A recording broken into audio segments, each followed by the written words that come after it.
Imagine a grey sky over occupied France in the summer of 1944. The deafening roar of engines rips through the air as a formation of American aircraft pierces the low clouds. These are Republic P-47 Thunderbolts, brutal war machines weighing nearly 8 tons when fully loaded. The pilots inside these cramped cockpits feel every vibration of the Pratt & Whitney R2800 double Wasp engine, a giant 18-cylinder radial producing an incredible 2,000 horsepower. But right now, these men are not heading into traditional aerial combat.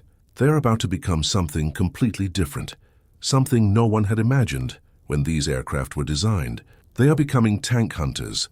The story I'm going to tell today is about how a brilliant idea, born of desperate battlefield need, completely transformed the role of one of World War II's most iconic aircraft. It's a story of ingenuity, courage, and adaptation under enemy fire. It's the story of how engineers and pilots worked together to create a weapon that the Germans would learn to fear more than almost anything else in the skies over Europe. Before we continue, if you're enjoying this content, don't forget to subscribe to the channel and leave a comment about the time you watch this video. This really helps the channel grow. To understand the magnitude of this transformation, we need to go back to the beginning. The P-47 Thunderbolt was born out of an urgent need. In 1940, as Europe burned, the United States watched nervously from across the Atlantic. Reports from the Battle of Britain were alarming. British fighters faced not only the fast Messerschmitts, but also heavily armed bombers flying in large formations. The Republic Aviation Corporation, under the visionary leadership of Alexander Kartveli, realized that the future belonged to heavy fighters, machines that could not only fight, but also absorb punishment and keep flying. Kartveli was a Georgian engineer who had immigrated to the United States, and he brought with him a design philosophy that ran counter to conventional wisdom at the time. While other designers sought to create light, agile fighters, Kartveli envisioned something different. He wanted to build a flying tank, an aircraft that could carry its pilot home even after sustaining catastrophic damage. The result was the P-47, an aircraft that, when first introduced, shocked even the American military with its size and weight. The original Thunderbolt was an engineering marvel. Its radial engine was mounted far forward, creating the characteristic robust nose that would become its trademark. The fuselage was wide, designed to accommodate the turbocharger that allowed the plane to maintain its performance at extreme altitudes, easily reaching 40,000 feet, where the air is so thin that most other aircraft of the time would lose significant power. The cockpit was spacious by the standards of the time, offering the pilot good visibility and, most importantly, substantial protection. Behind the seat was a steel armor plate nearly a centimeter thick, something that would save countless lives in the years to come. But what truly distinguished the P-47 was its armament. 850 caliber Browning machine guns, 4 in each wing, each capable of firing 800 rounds per minute. When all fired simultaneously, the Thunderbolt unleashed a river of metal upon its target, a firestorm that could tear an enemy fighter apart in seconds. Pilots who flew the P-47 for the first time were struck by the tremendous recoil when they pulled the trigger. The entire aircraft vibrated, and the noise was deafening even inside the enclosed cockpit. Initially, the P-47 was designed and employed as an air superiority fighter and bomber escort. Its first combat mission occurred in April 1943, when 8th Air Force pilots took off from bases in England to escort B-17 bombers on a mission over occupied territory. The pilots quickly discovered that, while the Thunderbolt was not the most agile fighter in the skies, it had distinct advantages. It could dive faster than any German fighter, thanks to its weight and exceptional structural strength. In a dive, the P-47 could easily exceed 700 kilometers per hour, a terrifying speed for the time. But it was its ability to absorb damage that truly impressed. There were almost unbelievable stories of P-47s returning home with hundreds of bullet holes, engine cylinders blown out, and sections of wing ripped off. One famous pilot returned to base with over 250 holes in his aircraft. Another had half his tail section ripped off by an anti-aircraft gun and still managed to land safely. Pilots began calling the plane the Jug, short for juggernaut, meaning unstoppable force. The nickname stuck, and soon everyone was calling the big heavy fighter the Jug. But the war was evolving rapidly, and with it, the needs of the battlefield. After the Normandy landings in June 1944, the Allied forces found themselves facing a problem that would become increasingly critical as they advanced through France toward Germany. The Nazis had tanks, lots of them, and some of them were absolutely formidable. The Panzer V Panther and Panzer VI Tiger were terrifying machines, with frontal armor so thick that conventional Allied anti-tank guns often bounced off them impotently. American Sherman tanks, though reliable and produced in large numbers, were clearly outclassed in firepower and protection. German crews developed a justifiable fear of Tigers, knowing that a single well-positioned Tiger could destroy several Shermans before being neutralized. The losses were staggering. Something had to be done, and creative minds at both the upper echelons of command and the squadron level began searching for solutions. It was in this context that someone had a brilliant idea. The P-47 Thunderbolt, with its exceptional payload and legendary endurance, could be adapted for a completely different role. What if, instead of just escorting bombers and fighting enemy fighters, the Thunderbolt could swoop down and attack ground targets directly? What if it could become a tank hunter? The idea wasn't entirely new. Aircraft attacking ground targets had been used since World War I, and notable examples existed in World War II, such as the German Stuka. But what was being proposed for the P-47 was different in scale and ambition. It wasn't just about adding a few small bombs. The vision was to transform the Thunderbolt into a devastating ground attack platform, capable of carrying an impressive array of weaponry and surviving the intense anti-aircraft fire it would inevitably encounter at low altitudes. The engineering challenge was considerable. The P-47 was already a heavy aircraft, and adding significant external payload capacity required careful structural modifications. The wings needed to be strengthened to withstand the additional weight and G-forces during attack and recovery maneuvers. New attachment points needed to be designed and installed, capable of securely holding bombs, external fuel tanks, and crucially, a new type of weapon that would prove devastatingly effective against armor: rockets. The unguided high-velocity aircraft rocket, known by the acronym HVAR, was relatively new to the Allied arsenal. Each rocket had a caliber of 5 inches, weighed approximately 140 pounds, and carried a powerful warhead capable of penetrating significant armor. What made HVARs especially suited to the anti-tank role was their speed and relatively flat trajectory compared to other weapons. A skilled pilot, diving at a steep angle, could launch a salvo of rockets with reasonable accuracy, and the kinetic energy combined with the explosive warhead was sufficient to pierce the upper armor of German tanks, which was typically thinner than the frontal armor. The P-47 could carry up to 10 HVAR rockets, mounted on rails under the wings. When fully loaded with rockets, bombs, and full ammunition for its 850 caliber machine guns, the Thunderbolt became an absolutely lethal fire platform. But carrying all that weight had consequences. The aircraft became slower, less maneuverable, and consumed fuel at an alarming rate. Engineers responded by developing larger, expendable fuel tanks that could be carried under the fuselage, extending operational range and giving pilots more time over the battlefield. The modifications went beyond mere hardware.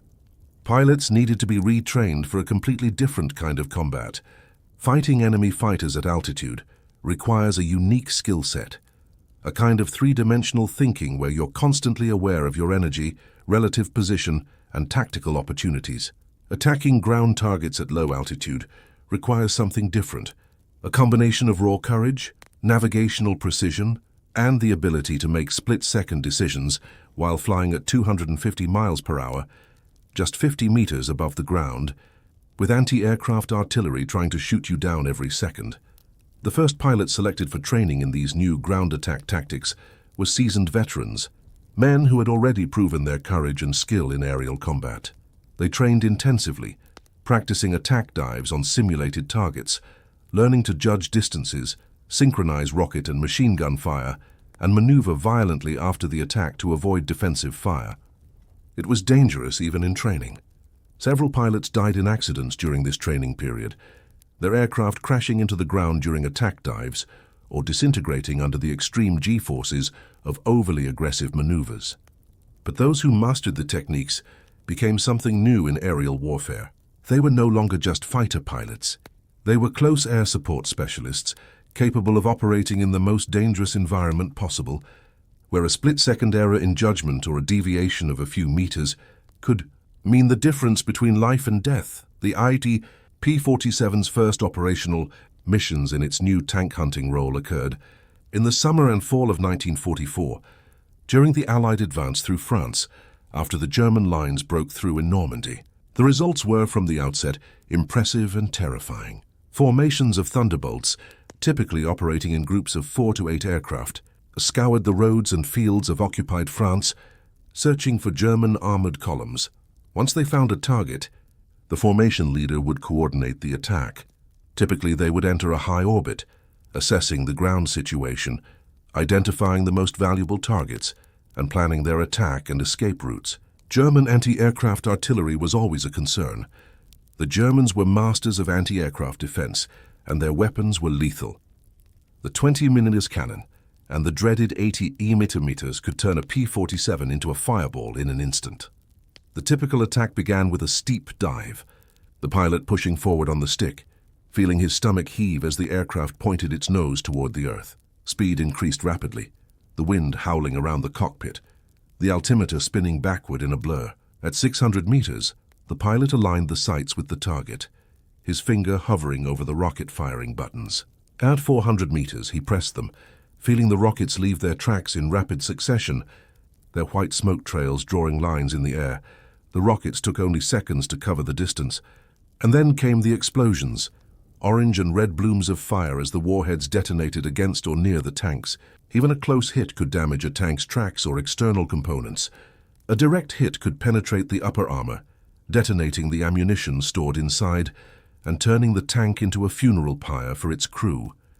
But the pilot couldn't watch the results for long. At 200 meters, he pulled back violently on the stick, feeling the G-forces crushing him against the seat as the aircraft arced upward, away from the ground.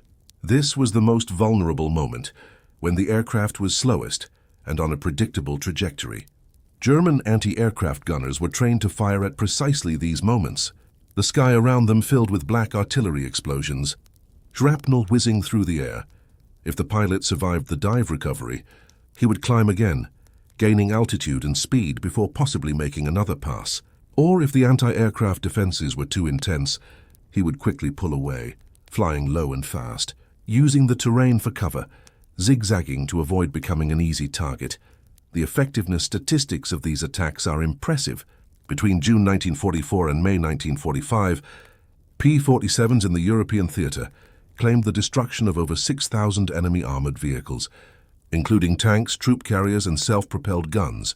It's important to note that these claims should be taken with a grain of salt, as it's notoriously difficult to confirm kills in the chaos of combat, and there was a natural tendency to overestimate results. However, even allowing for a generous margin of error, it's clear that the Thunderbolts were having a devastating impact on German armored forces. The Germans certainly felt this impact. Prisoner of war accounts and captured documents reveal the fear German tankers developed of Allied air raids. They learned to listen for the distinctive sound of P-47 radial engines, a low roar that heralded imminent danger. When they heard this sound, experienced crews knew they had only seconds to act, perhaps jumping from their vehicles and seeking cover, or desperately trying to maneuver into a defensive position. A particularly effective aspect of the P-47 ground attack campaign was its psychological effect. Even when tanks were not directly destroyed, the constant attacks disrupted movement, forced German columns to disperse and seek cover, and undermined troop morale. German commanders reported that their units were increasingly reluctant to move during daylight hours, preferring to wait until darkness to reposition their forces, which obviously significantly impaired their operational flexibility. But this success came at a terrible cost. P-47 losses on ground attack missions were significantly higher than on air combat missions. Flying low and slow over enemy troop concentrations meant exposure to all manner of defensive weapons, from small arms to heavy cannons. A single lucky shot from a rifle could puncture a fuel line or damage a critical control. Machine gun fire could tear apart the cockpit, wounding or killing the pilot. And German anti-aircraft guns, especially the versatile 88mm, were utterly lethal, Many pilots never returned from ground attack missions. Others returned with their aircraft so damaged it was a miracle they managed to land. There were stories of P-47s returning with half an engine ripped out, entire sections of wing missing, and hydraulic systems completely destroyed, forcing emergency landings with locked landing gear. The robustness of Kartvelli's design was tested daily, and it repeatedly proved its worth, bringing home men who, in any other aircraft, would surely have died. Pilots who survived multiple ground attack missions developed a deep respect for their aircraft. They knew every sound, every vibration of their Thunderbolts. They knew exactly how much they could push the machine, how hard they could push the engine, how tight they could turn, how low they could fly. This intimacy between pilot and machine was essential for survival. The P-47 wasn't the sleekest or fastest aircraft, but it was reliable, and in combat, reliability trumped almost any other characteristic. As 1944 turned into 1945, and Allied forces pushed deeper into Germany, the P-47's role as a tank hunter became even more critical. The Germans were fighting with the desperation of men they knew they were losing, and this made them dangerous in unpredictable ways. They launched sudden and fierce counterattacks, such as the Ardennes Offensive in December 1944, where terrible weather conditions initially grounded most Allied aircraft, giving the Germans a brief window of opportunity. But when the weather cleared, the P-47s returned to the skies in force. During the Battle of the Bulge, as it became known, the Thunderbolts flew thousands of sorties, attacking not only tanks, but also supply trucks, trains, and even troops in the open. The Germans had launched their offensive with limited fuel reserves, betting they could capture Allied supply depots. Constant air attacks, especially from P-47s, dashed those hopes, cutting off supply lines and immobilizing armored columns that were left fuel-starved and vulnerable. There were particularly notable missions during this period. In one instance, a single squadron of P-47s encountered a large German armored column attempting to move along a narrow road flanked by forests. The pilots attacked repeatedly, returning to base to refuel and rearm several times throughout the day. In the end, the column was completely destroyed, dozens of burning vehicles blocking the road, making it impassable. This type of interdiction had a devastating cumulative effect on the German ability to maneuver forces. The modified P-47's versatility also proved valuable in other ways. The same modifications that allowed it to carry anti-tank rockets also allowed it to carry a variety of other weapons. 500-pound bombs to destroy bridges and fortifications, napalm tanks to clear fortified positions, even specialized anti-concrete bombs to attack bunkers. The Thunderbolts became the multi-purpose tool of Allied air power, capable of being quickly adapted for virtually any ground support mission.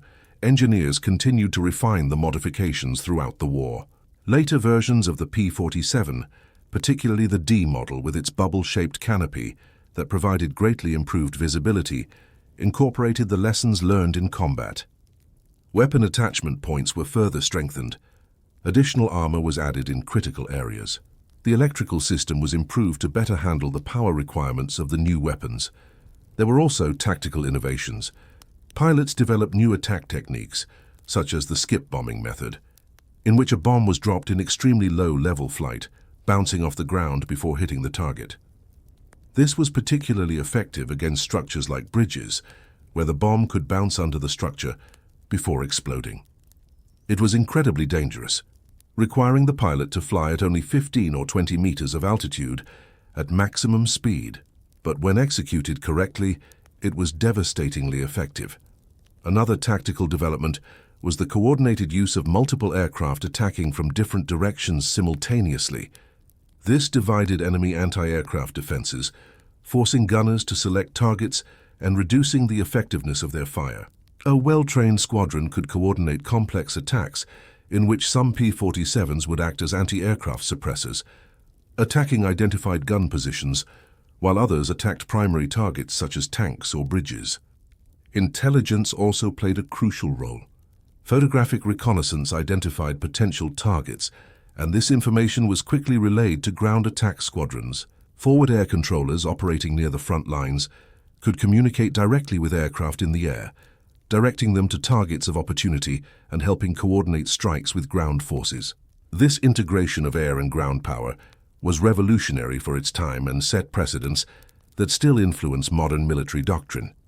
It's also important to mention the role of the maintenance men, the mechanics and armorers who kept the P-47s flying. Working with these aircraft was challenging. The radial engine, while reliable, was complex and required constant maintenance. The hydraulic systems were prone to leaks, especially when damaged by fragments.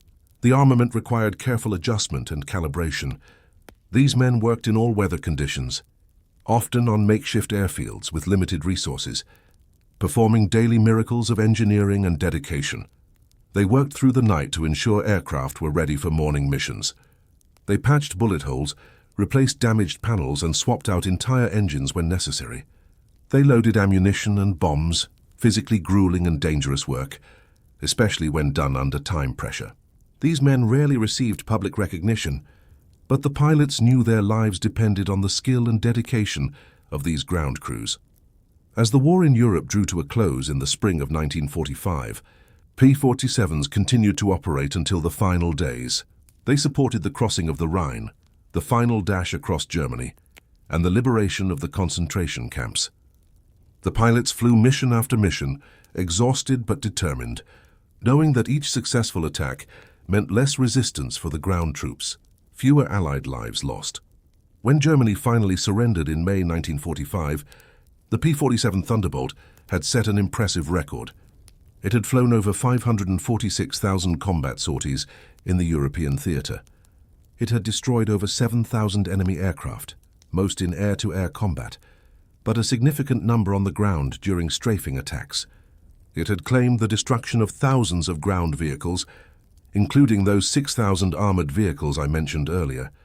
But perhaps the most striking statistic is this. Of the more than 15,000 P-47s produced during the war, relatively few were lost compared to the number of sorties flown.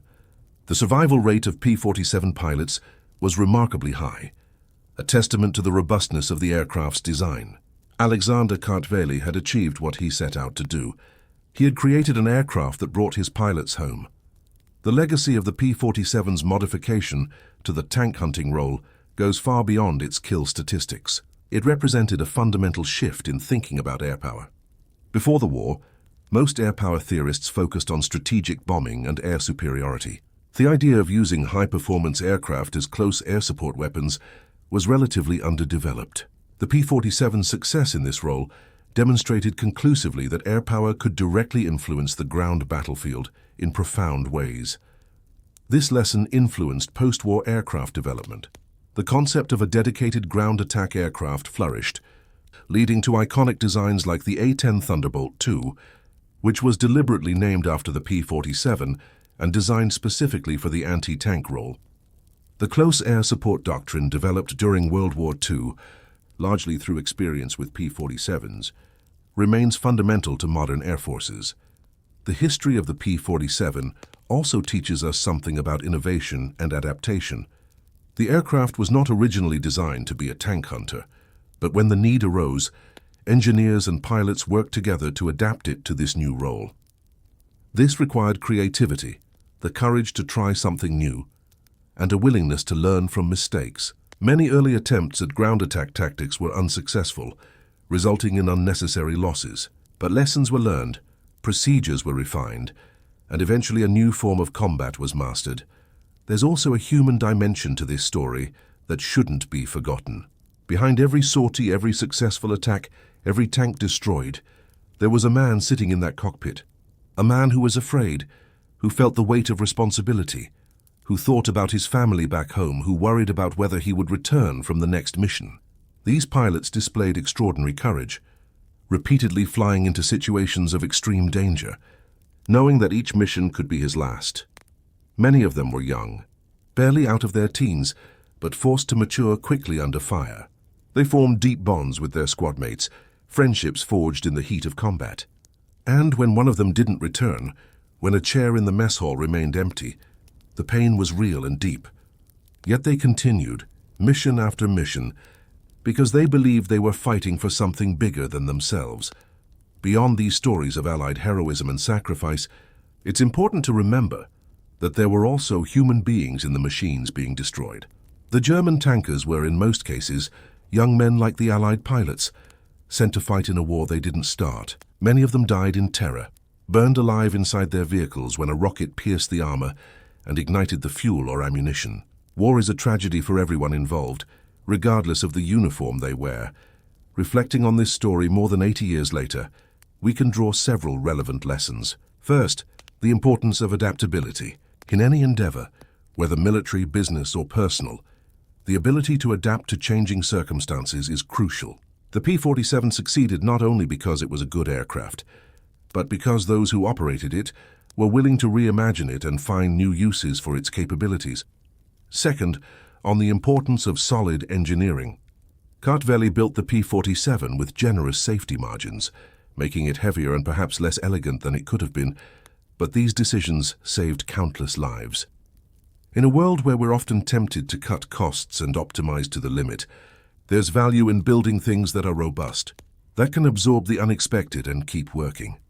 Third, on the importance of collaboration. The P-47's success as a tank hunter was not the work of a single person or group. It was the result of engineers designing modifications, pilots testing and refining tactics, maintenance crews keeping the aircraft operational, commanders having the vision to employ the aircraft in new ways, and air controllers coordinating attacks. It was a truly collaborative effort, and success depended on every link in that chain. The individual stories of the pilots who flew these missions are, in many cases, extraordinary. There were men like Francis Gabreski, who became one of the greatest American aces flying the P-47, credited with 28 aerial victories. Gabreski was the son of Polish immigrants and had a personal motivation to fight the Nazis who had occupied his parents' homeland. He flew both air superiority and ground attack missions, demonstrating the versatility of the P-47. There was Robert Johnson, another P-47 ace, who survived one of the most remarkable encounters of the war. In June 1943, Johnson was returning from a mission when he was attacked by a German fighter. His P-47 was hit repeatedly, with shells piercing the fuselage, destroying instruments and slightly wounding Johnson. The cockpit canopy was damaged and jammed, preventing him from parachuting out. With his plane badly damaged and the German fighter still attacking, Johnson managed to maintain control, and eventually the German pilot, impressed by the resilience of both aircraft and pilot, saluted and pulled away. Johnson managed to fly his mangled Thunderbolt back to England, a testament to both his skill and the aircraft's resilience. And then there was Neil Kirby, who earned the Medal of Honor for extraordinary action over New Guinea, where in a single mission he shot down 6 Japanese aircraft while flying a P-47. Kirby was unfortunately killed in action a few months later, but his legacy remains an inspiration to other pilots. But beyond these famous aces, there were hundreds of pilots whose names were never widely known, but who flew mission after mission, facing constant danger and made incalculable contributions to the war effort. These were the pilots who flew in the wing, protecting their squadron leaders. They were the ones who volunteered to fly extra missions when others were sick or injured. They were the ones who kept coming back day after day, even when fear threatened to overwhelm them. The letters these men wrote home reveal much about their state of mind. They rarely spoke of the danger they faced, not wanting to worry their families. Instead, they wrote about camaraderie, about small moments of beauty, like the sunrise seen from 20,000 feet, about their hopes for the aftermath of the war. Many of these letters have survived, and reading them today is deeply moving, reminding us that history is not just about machines and tactics, but about real people with real dreams and fears. The combat experience also left lasting scars on many of these men. Today we recognize what we call post-traumatic stress disorder, but at the time it was less understood. Pilots who had seen friends shot down, who had faced imminent death repeatedly, who had seen the brutal realities of war firsthand, carried these experiences with them for the rest of their lives. Some adapted well, channeling their experiences into productive careers and happy family lives. Others struggled with nightmares, anxiety, and the difficulty of reconnecting with a world that didn't understand what they had experienced. The transition from the tank hunter role was not limited to the European theater either. In the Pacific, P-47s played a similar role, although the conditions were quite different. The distances were greater, The weather was more challenging, with typhoons and tropical storms being constant threats. The terrain was more varied, with dense jungles making target identification more difficult. And the enemies were different, with the Japanese employing distinct defensive tactics from the Germans. In the Pacific, P-47s were particularly effective in interdiction missions, attacking Japanese transportation infrastructure. They destroyed countless bridges, cutting supply lines. They attacked coastal transport ships, sinking vessels moving troops and supplies between islands. They strafed airfields, destroying Japanese aircraft on the ground before they could take off. And yes, as in Europe, they hunted and destroyed Japanese armor, although Japanese tanks were generally lighter and less formidable than their German counterparts. Pilots in the Pacific faced unique challenges. The distances over water meant that any mechanical failure could be fatal, resulting in a forced splashdown in the ocean, where the chances of rescue were uncertain. The dense jungle meant that, even if you survived a crash landing or parachute jump, you could be weeks away from any help, having to survive in a hostile environment while avoiding enemy troops. And the war in the Pacific had a particular brutality, with little compassion on either side. Despite these challenges, P-47s in the Pacific set impressive records. Squadrons based in the Philippines, New Guinea, and eventually Okinawa flew thousands of sorties, contributing significantly to the defeat of Japanese forces. They supported the amphibious landings, providing air cover and attacking defensive positions. They helped isolate Japanese garrisons, destroying their resupply and reinforcement capabilities. And in the final days of the war, they participated in the massive raids against Japan itself. The production of the P-47 was, in itself, a remarkable achievement of American wartime industry. Republic Aviation, a relatively small company before the war, expanded dramatically to meet demand. The main factory in Farmingdale, New York, operated 24 hours a day, with workers in multiple shifts producing Thunderbolts at an astonishing rate. At peak production, a new aircraft rolled off the assembly line every 63 minutes. But Republic alone couldn't meet demand, so other factories were brought into production. Curtiss Wright built thousands of P-47s under license.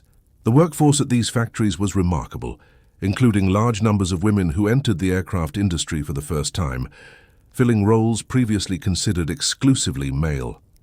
These women, often represented by cultural icon Rosie the Riveter, were riveters, assemblers, quality inspectors, and even test pilots. Their work was essential to producing enough aircraft to win the war. Quality control was critical. Each aircraft underwent rigorous inspections before being accepted by the military. Test pilots flew each P-47, checking every system, ensuring the aircraft met specifications. It was dangerous work, especially since many problems only became apparent in flight. Several test pilots lost their lives when defective aircraft failed during testing, but their sacrifice ensured that problematic aircraft never reached combat squadrons. The logistics of transporting these aircraft from America to the war zones were also complex. P-47s were too large to be easily transported on conventional cargo ships, so many were flown across the Atlantic or Pacific. Ferry pilots, many of them also women, flew the aircraft in stages across the Atlantic, stopping in Labrador, Greenland, and Iceland before finally arriving in England.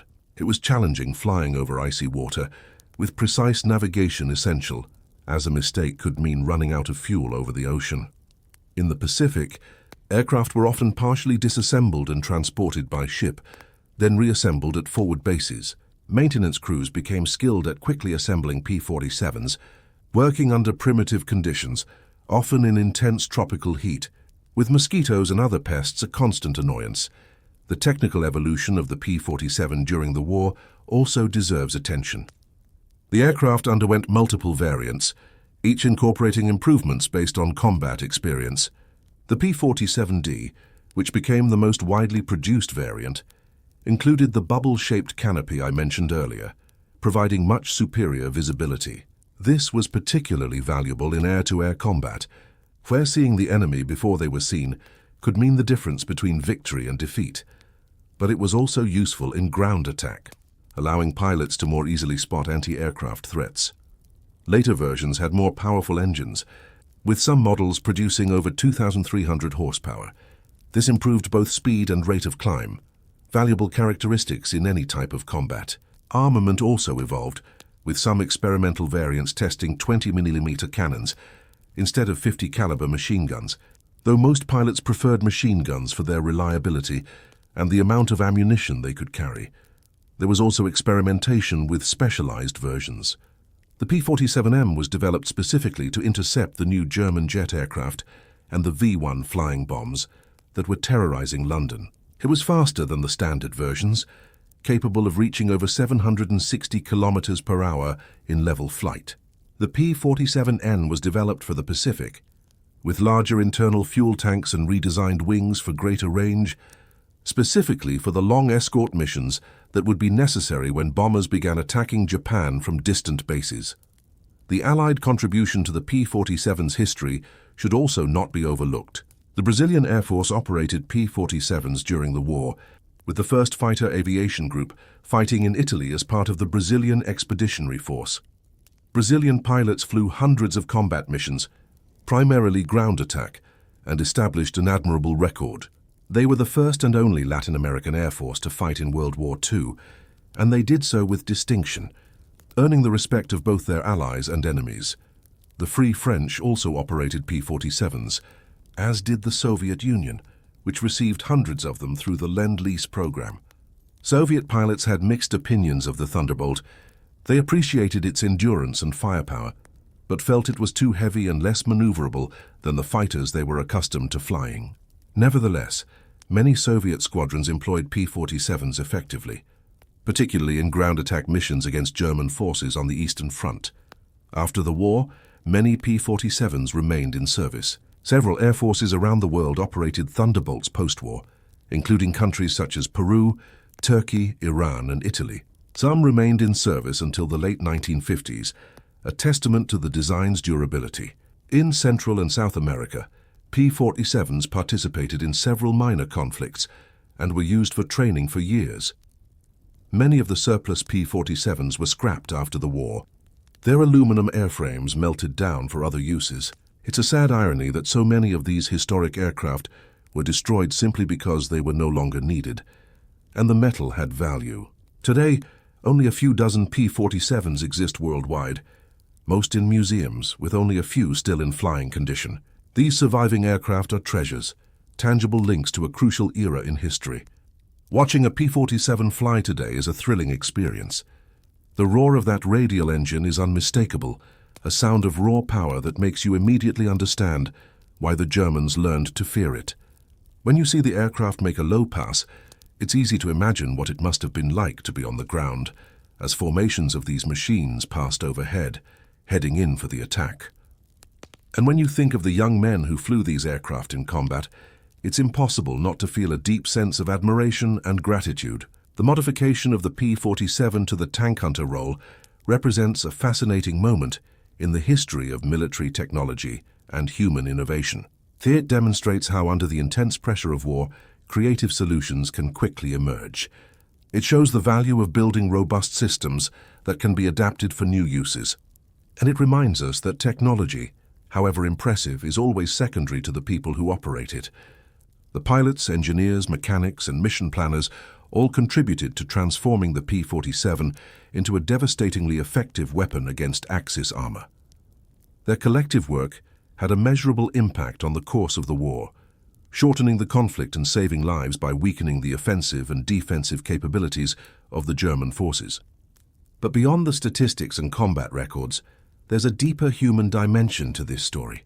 It's about courage, not just the physical courage of flying in combat, but the moral courage of continuing to do one's duty day after day, even when fear threatens to overwhelm one. It's about sacrifice, both of those who didn't return and of those who did, forever changed by the experience. It's about ingenuity and the refusal to accept limitations, about people looking at a seemingly insoluble problem and finding a way to solve it. It's also a reminder that even in the darkest circumstances, humanity is capable of remarkable things. World War II was a catastrophe that claimed tens of millions of lives and caused indescribable suffering. Yet within this horror, there were moments of human brilliance, of people exceeding their own expectations, of communities uniting in common purpose, of innovation born of necessity. The story of the P-47 Thunderbolt as a tank hunter is one such story. It's a story that deserves to be remembered and told, not to glorify war. For there is no glory in destruction and death, but to honor those who served, to learn from their experience, and to never forget the terrible cost of conflict. When we look at the world today with its own challenges and conflicts, we can draw lessons from this history. The importance of preparation, of building resilient systems that can adapt to the unexpected, the value of collaboration across disciplines and specialties, the need for leaders who can see beyond convention and imagine new possibilities, and above all, the recognition that it is people, with their creativity, courage, and determination, who make the real difference. The men who flew the P-47 in combat were part of the so-called greatest generation, the generation that endured the Great Depression and then World War II. Many of them were ordinary young men called to do extraordinary things. They answered that call, served honorably, and then returned home to build the post-war world. Most of them didn't consider themselves heroes, just people doing what needed to be done. Today, as the last veterans of this era are passing away, as their voices are becoming silent, it becomes even more important to preserve and tell their stories. Each departed veteran carries with them unique memories, perspectives that can never be fully captured in books or documentaries. That's why it's crucial that we continue to study, document and share these stories while we still can. The ingenious modification of the P-47 Thunderbolt, its transformation from a scout fighter into a devastating tank hunter, is more than just a technical footnote in the history of military aviation. It is a story about the human capacity to innovate under pressure, to find creative solutions to urgent problems, to transform existing tools into more effective instruments. It is a story that resonates through the decades, offering lessons that remain relevant. It's also a reminder that behind every machine, every technology, every system, there are people. People with dreams and fears, with families they love and who love them. People who make difficult decisions under extraordinary circumstances. People who, collectively, shape the course of history through their individual actions. At the end of this journey through the history of the P-47 Thunderbolt and its evolution as a tank hunter, we are left with a deep appreciation, not only for the aircraft itself, but for the entire human ecosystem that surrounded it, the engineers who designed it and continually improved it, the factory workers who built it, the mechanics who kept it running, the planners who developed the tactics, and above all, the pilots who took it into combat, risking everything for the greater good. May we never forget their contributions, their sacrifices, and the lessons their experiences teach us. May we honor their memory not only with words, but by living in a way that reflects the values they fought for: freedom, justice, and the belief that a better future is always possible if we are willing to work for it. And may the Lord God in His infinite wisdom and mercy protect and bless those who served, comfort those who lost loved ones, and grant us all the wisdom to build a world where such sacrifices are no longer necessary.